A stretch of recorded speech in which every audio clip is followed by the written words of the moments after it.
What we have at the minute is the official version is still describing this as an incident, nothing more than that. But what we have heard is one source talking to the Reuters news agency, who they say is close to the leadership in China, who has told them that this looks to investigators very much like, and quotes, a premeditated suicide attack. And that is because what happened was that this vehicle yesterday about lunchtime, this Jeep, rounded a security barrier. It drove up onto the pavement. It then drove about 400 or 500 meters, we understand, along the pavement, knocking down pedestrians before it rammed into a crowd and then burst into flames. And what this source is saying is that it appears that the three occupants who were inside that car ignited some sort of flammable material and had no intention of fleeing the scene. But as I was saying, this all comes from one unnamed source. What about what the police are doing, searching hotels and giving official notices of some kind of inquiry?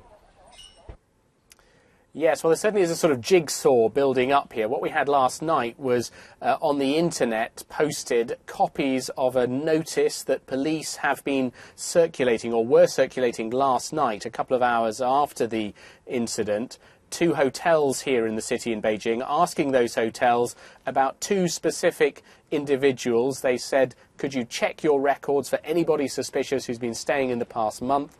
They mentioned two names which would indicate that those individuals are Uyghurs, Muslim minority from Xinjiang in the far west of China, and also 4 license plates, vehicle number plates, that they said they were also looking for, asking the hotels for any information, they said, in order to try to prevent any other sort of incidents. So certainly the police have been pursuing investigations along those lines, and what we know today too is that there are roadblocks at some places around Beijing where police have been checking vehicles. We don't know if that's connected. And finally, Damian, the implications if there is a connection to Xinjiang in the west of the country.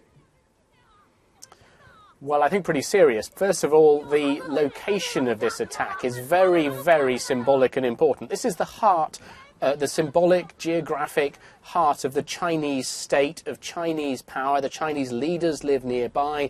China's government, the Great Hall of the People, is very close. Chairman Mao's portrait, this happened right underneath that, so it would be a very sensitive location to pick. It would be the first time there'd been anything like this here, linked with Uyghur groups here in Beijing, but also I think very serious for the Chinese state, because they have long said that they are working to maintain stability in Xinjiang, but there have been many reports recently of its disturbances, unrest. There have been quite a few incidents where there's been unrest in towns in Xinjiang, where there have been reports of deaths. So this will add, I think, to the sense that there really are some serious troubles beneath the surface there, if any of these things do prove to be linked.